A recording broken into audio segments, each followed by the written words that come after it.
过彩了。敌人都认识我的机号，4架敌机对我同时进行攻击，座舱中了38发子弹，机尾被打碎了。迫降的时候受了点轻伤。听说你坠机的消息，全空军上下都知道。嗨，没事儿。倒是轻松。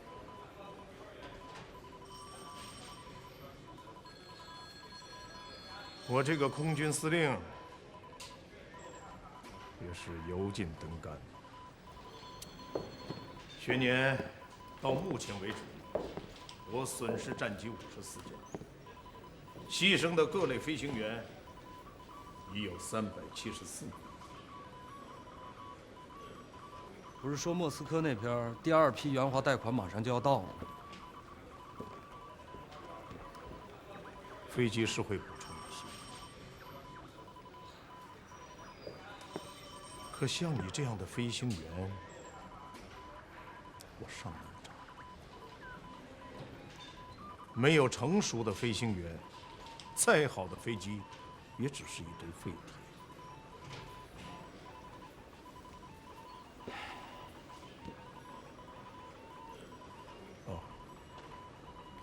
新的苏俄航空联队明天进驻重庆，另一批苏俄轰炸联队进驻成都。你撤下来，重庆的防空暂时由苏国人来担任。司令，我没事，我还可以飞。就这点活重要，这也是咱们中国空军最后的希望。必须留住。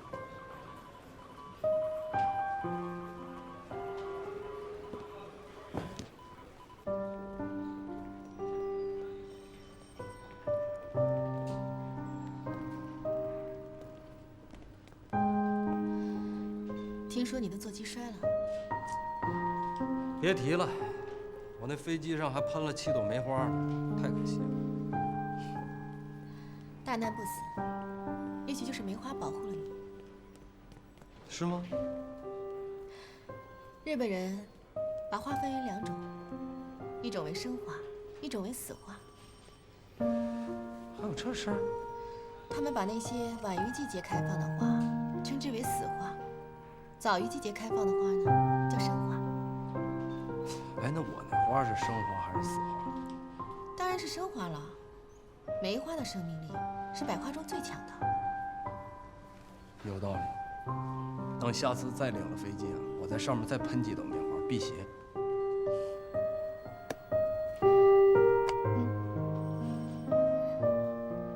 我替你叠了一朵，再上天的时候别忘了带上。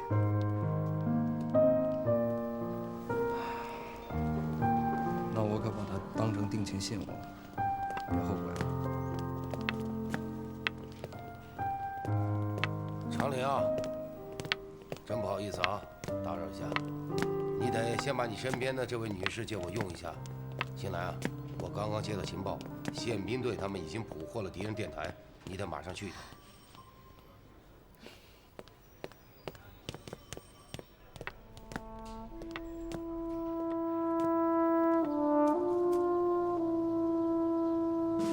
报告，主任阁下，空军军官学校全体学员集合完毕，请军师。请稍息。稍息。同学们，大家都知道，就在我们集结于此地之时，千里之外我们战时的首都重庆，正在遭受着日本空军大规模的、长期的、无差别的轰炸。空军作为国家的捍卫者，竭尽全力予以了英勇顽强的反击。战斗是惨烈的，损失也是空前的。我们的飞行员一天一天的在减少。同学们，前方需要你们尽快的成长起来，前方需要你们，国家需要你们。我们空军把教学的使命全权赋予了陈纳德上校和他的教学小组。你们是否能够成为一名合格的飞行员，将由上校和他的教学小组来决定。同学们，努力吧！下面由上校给你们讲话。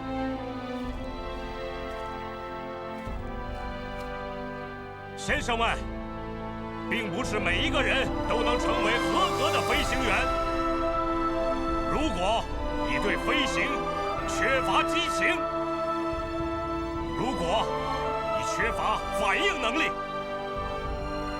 如果你完全抓不住我教给你们的飞行的每一项要领，我不能保证你不会被淘汰。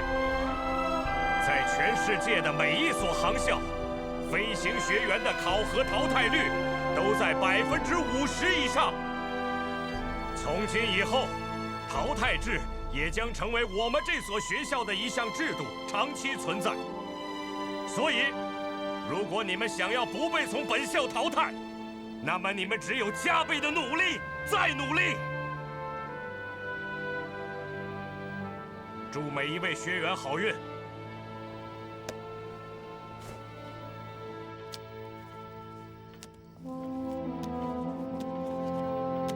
老实说吧，我也不愿意远离战场，被放逐于此地，着手一项看上去毫无希望的任务。唉，可是你还是在做着，而且很认真的做着。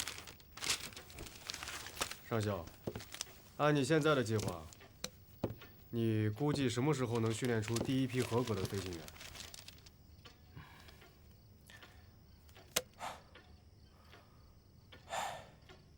？2年吧。2年？哎，2年以后什么样，你想过没有？那我能有什么办法？我也想在30天里就弄出一批合格的飞行员来，但你认为那可能吗？不合格的飞行员，别说是日本军人了，自己就会掉下来。你是要从头来，从基础抓起啊？你仔细想一下，自从开战以来，凡是有建树的空中战斗，差不多都与你们那批飞行精英有关。在他们身上，日本人几乎占不到什么便宜，就因为他们有足够的飞行经历和扎实的飞行功底。哎呀，可是他们差不多都已经打光了。问题就出在这里：如果一架飞机损失了，我们的美国工厂在半个月的时间就能造出来。可如果是飞行员，可能需要5年、10年，甚至是20年才能出一个。我明白，看来我们在这里将是一场漫长的等待，等待这批年轻人的成长。既然你们的委员长决心要把抵抗无限期地进行下去，那我们唯一能做的就是下定决心，坚定立场，期待胜利，还要时刻准备为国家献身。呀，在我看来，现代战争已经失去了古典美，反而越来越像是一座巨大的工程建筑，有和水泥的、掺沙子的、砌墙的、安水管的，还有做木匠的，等等等等。只有少数的工程设计师了解整体的蓝图，其余的工种负责的都是枯燥的局部。总之，越来越枯燥。有很多平民百姓，甚至连战场都从来没有见到过。上校，你的说法和宋子文先生的说法很相近。他就跟我说过，目前的中日战争不仅仅是飞机对飞机、军事对军事，也是国策对国策、战略对战略。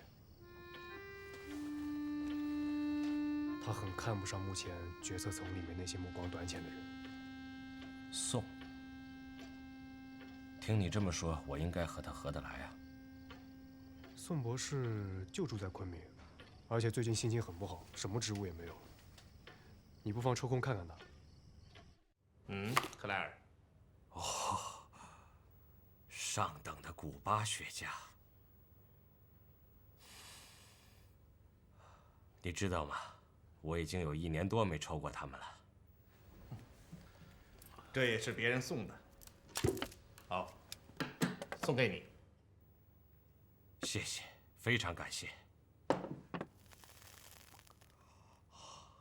烟真的这么好抽？哦，那是当然了。对于我这种人来讲，烟和酒那可是不可缺少的一对儿，二者缺一不可。如果烟是国王，那么酒就是王后了。烟酒之徒总是这么有力。我陪雪茄的时间远远超过了陪女人，抽一支雪茄得半个小时，在这半小时的时间内，我才觉得真正属于自己，完全摆脱了那些人间的俗物。照你这么说来，该试试的是我。克莱尔啊，你知道吗？如果一个人突然间的无所事事，是多么的可怕。你没有必要觉得可怕，完全没有这个必要。你刚才是说你会找不到事情做，想做的事情做不成，不屑于的事情却到处都是啊。事实上，我也听说了许多关于博士的事情。我有点奇怪，夫人照说应该为你说句话才是。得了，他能怎么样？现在说他的人还少吗？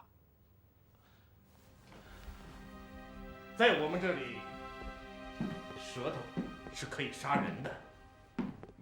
也是，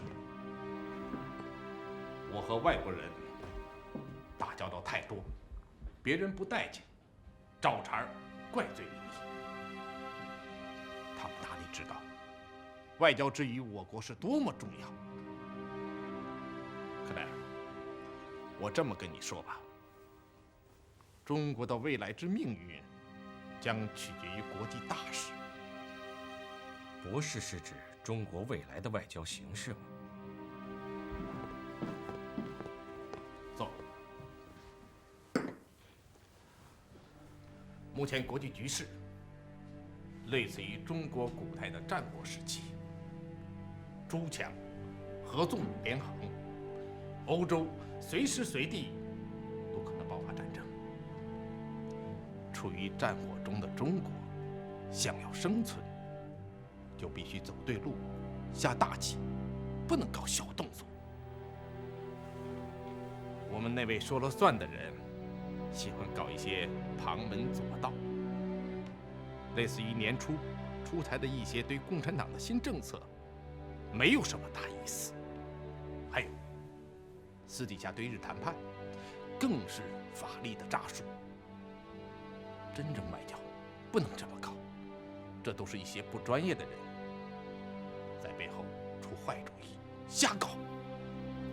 依博士看，未来的外交形势会是什么样的？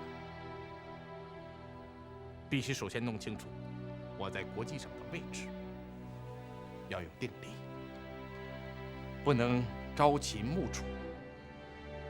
这样，一旦欧战爆发，世界局势将大变。我那时要借助外力，中日战争有可能会得到解决。虽然瑞拉那位战争政治家总是给我上课，但对于国际政治这些事，我还是一窍不通。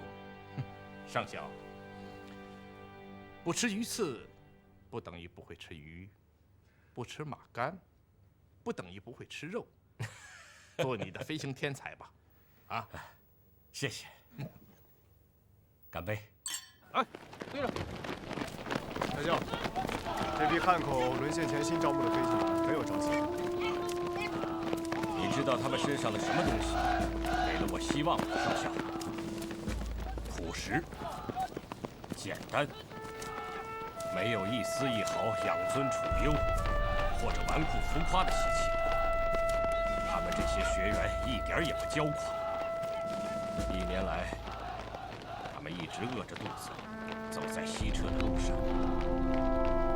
只要确定目标，悉心的锤炼，这些孩子必定能成为你们可靠的后备力量。在开始今天的技术课程之前，我想说几句题外话。能看得出来，你们在座的每一位都十分的向往飞行。但是你们都问过自己没有？你是否已经具备了做一名飞行员的资格？如果你还不具备飞行员的品质，那么我建议你不要来参加我的课程，因为这样只会浪费你自己的时间，还有我的时间。你会害了你自己，更严重的是，你还会害了别人。所以在这儿，我建议你趁早卷铺盖走人，离开学校，改行干点其他的事情。现在问题就来了，怎么样才能成为一个真正的飞行员？一个优秀的飞行员，他的品质是什么？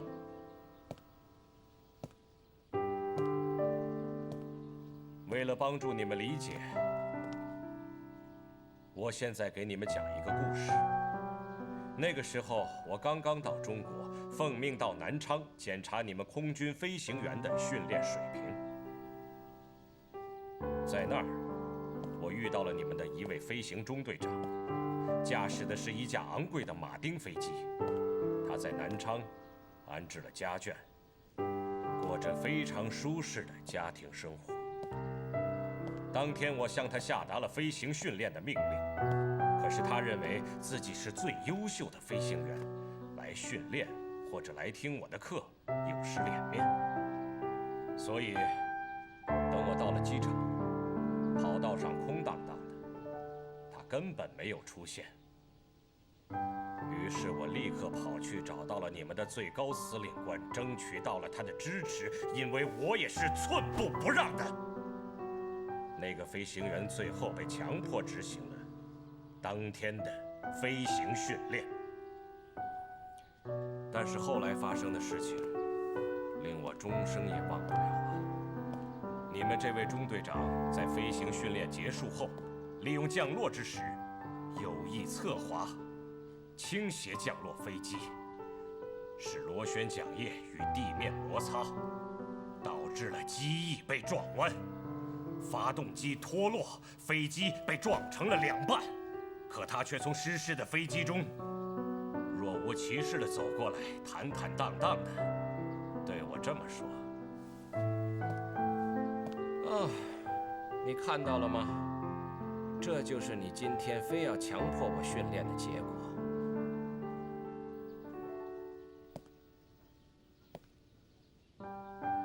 重要的不是你的飞行技术有多好，而是看你有没有献身飞行事业的精神。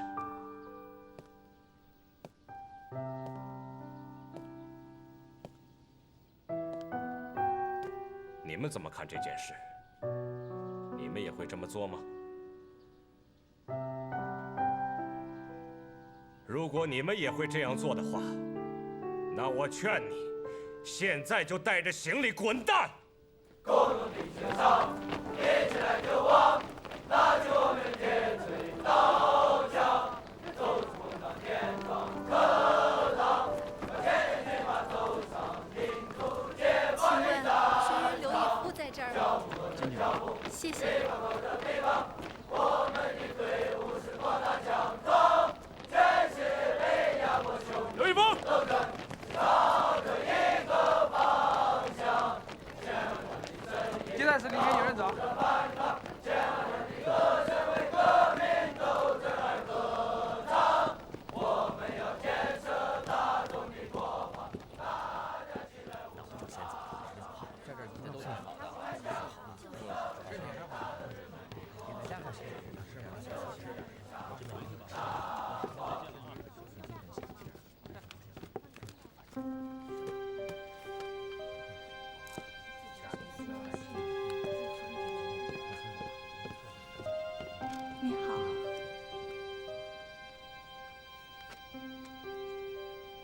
怎么出了这么多汗？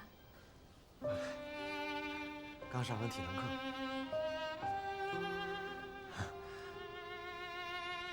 啊，姐妹们归置了一些旧物，我顺便给你们带来了。有人想买，可我们觉得送你们才是物尽其用。谢谢谢谢，太谢谢了。他们呢，还好吗？都各谋生路了，有去成都的，有去重庆的。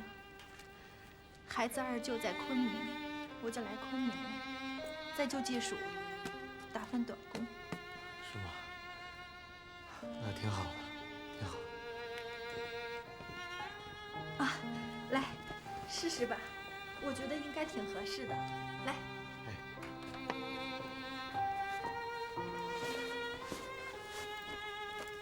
哎呀，真好，正合适。皮衣贵重啊。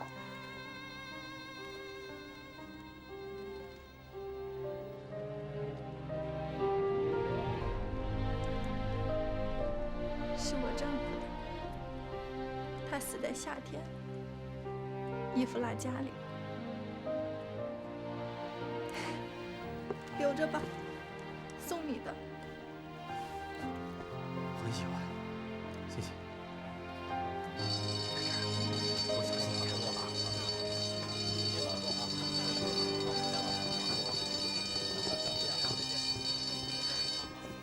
那我先走了。哎，你等等，你把现在的地址告诉我吧。还是不影响你学习了。不是那样的。我们这儿要求每个学员都要有一个家长的联系，以便特殊使用。我还有几个学员没有家，也没有什么亲人，你就做我们的集体家长吧。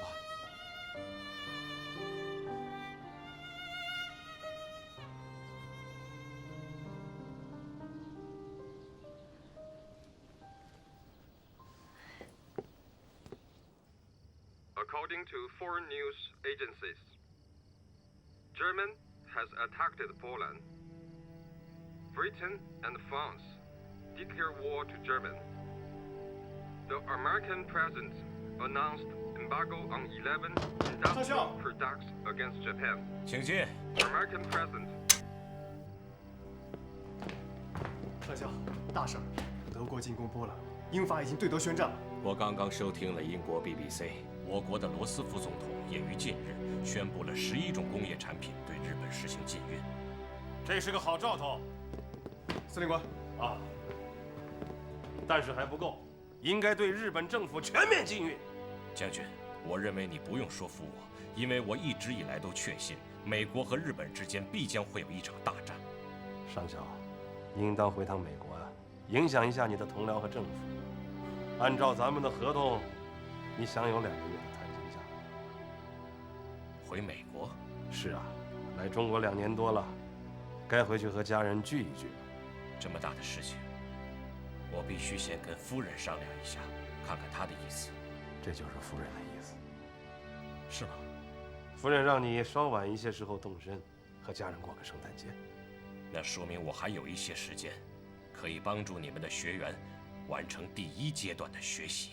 那当然更好了啊！这不是2全其美的事儿吗？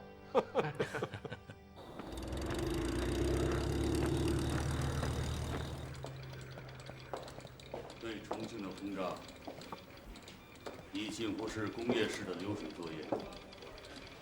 将军，海军以最少的人员，实际操控了支那战时首都的喜怒哀乐。操纵情绪并不难，难的是改变他们的思想。将军，您觉得欧洲的战事会影响我们对重庆的轰炸吗？我们会一直这么干下去吗？你的意思是？将军，中国是个传统的农业国，他们的抵抗中心绝不在城市，而是早已由城市转到了广大的农村地区。尤其是共产党所领导的广大的乡村地区。如果我们以为轰炸他们的中心城市能够解决支那的所有问题，那将是一个极大的误会。我何尝不知道？但我要告诉你，如果把作战的重点转移到乡村，我们再增加100万的兵力也不够。目前，我们在支那战场上已经动用了我全部陆军的2/3了。如果再增加兵力，显然是不可能的。时很棘手。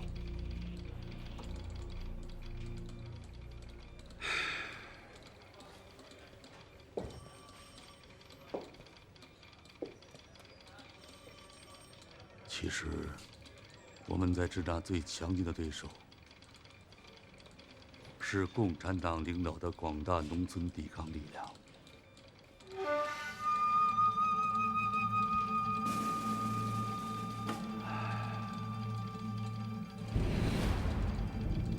正因为难办，所以我们才要急于征服蒋政权。只有他屈服了，我们才能把这个最大的困难交给支那人自己去解决。帝国绝不能久陷大陆战场。我们的最根本利益并不在这里。明白了。你要记住了，取胜的办法有多种，但是唯有这一种对我最有利。报告，司令官阁下，第1联合航空队已经结束补充休整，近日将于国内返回。这是他们刚刚发来的转场飞行计划。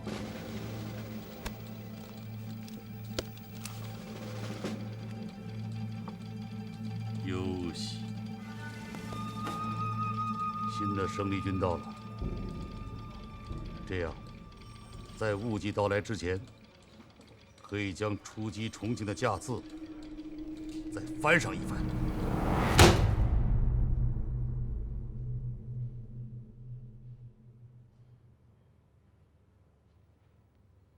12点20降落。是的，19架木更津航空队的新机预计在这个时间降落，并在机场完成交接。这是个好机会，不要放过。曹副官，到。马上给我准备飞机，我要立即飞往成都去。是。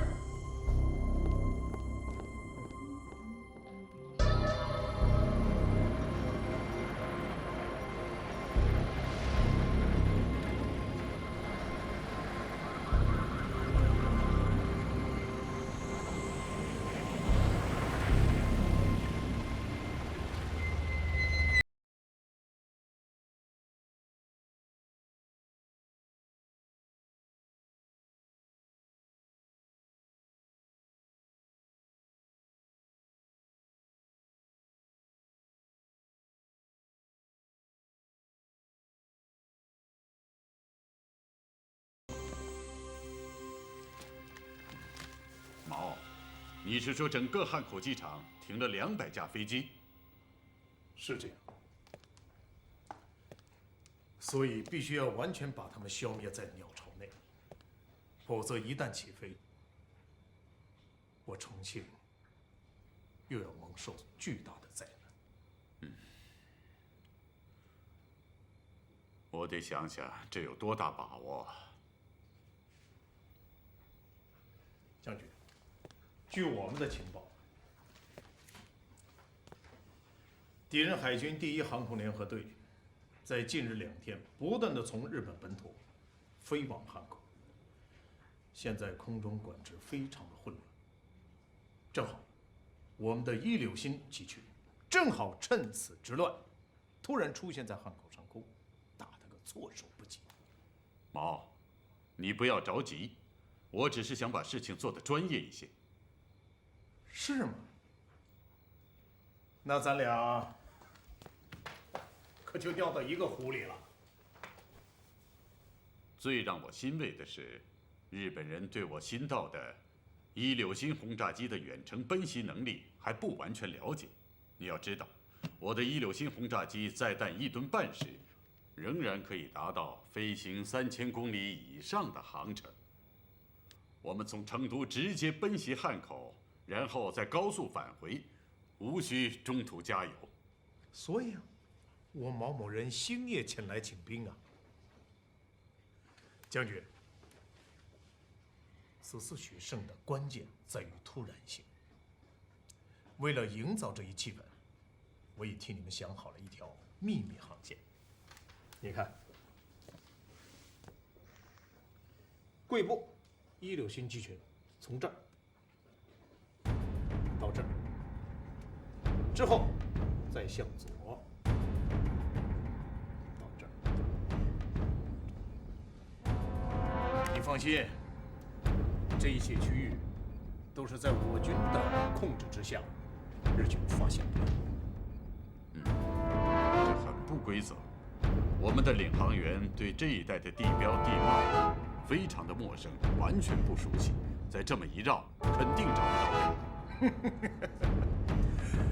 我早已经替你想好了一位最出色的领航员，你见到他会非常高兴。王林，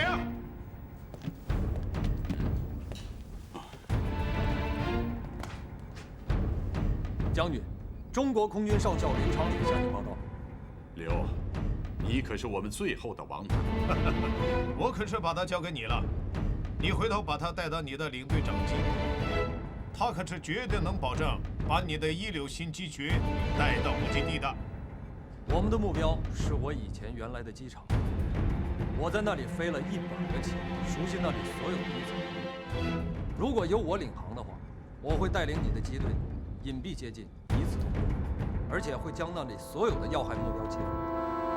哦，这我就放心了，就这么干吧。阿尼斯莫夫，让1大队的小伙子们都到我这儿来，马上过来。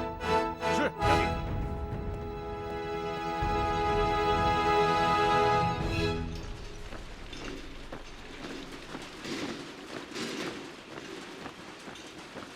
将军阁下，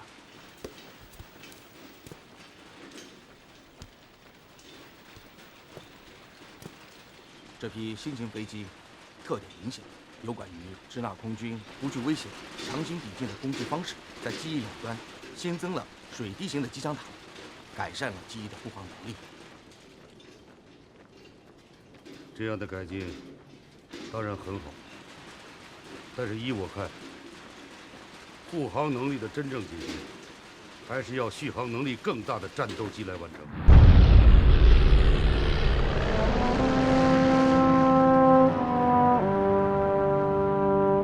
他们没有告诉你们，我们盼望已久的新型战斗机什么时候才能现身？听说第一批样机已经造出来了，30公司和试飞员正在热火朝天的试飞。可惜。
知不知道，前线在急切地等待着你们。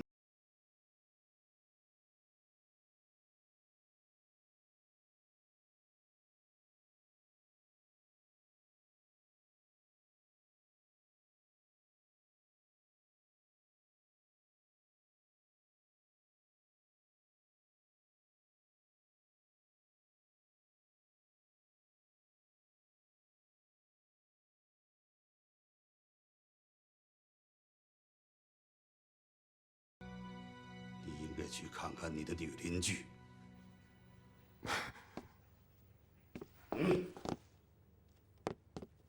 坐吧。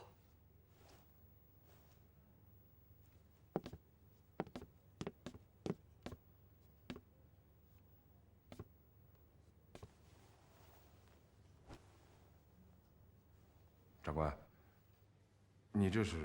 啊，差一点儿，我就进了靖国神社。你的那句话好啊，此去，必如盛开的樱花之飘逝。所有人轰炸以后，我从血泊中站起来，身边的军官们个个血肉模糊。我就在想你说的这句话，哼，还真的顶用啊！长官，汉口机场连续2次遭受巨大损失，我们试飞队也得到通报了。海军高层长官是要激励我们，早日把新飞机搞出来，增援支那战场。我们试飞员每一个人都感到巨大的压力。沈夏，看在老长官的面子上，你给我投个地。你们现在究竟进展到哪一步了？传说中的那个小家伙，到底行不行？长官，不是行，是很棒。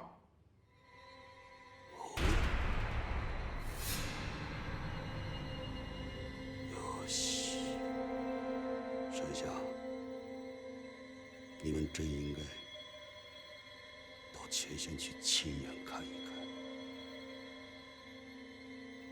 海军在完全没有护航能力的情况下，伪装地飞向他们的首都。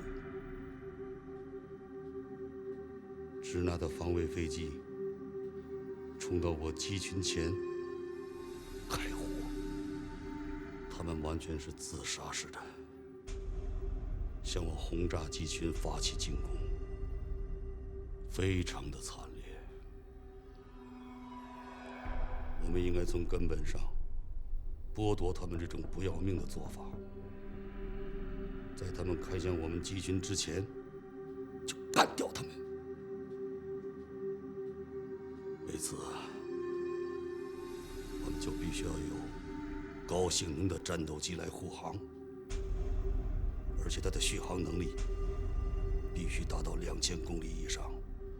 长官，新型飞机的续航能力已经达到了2000公里，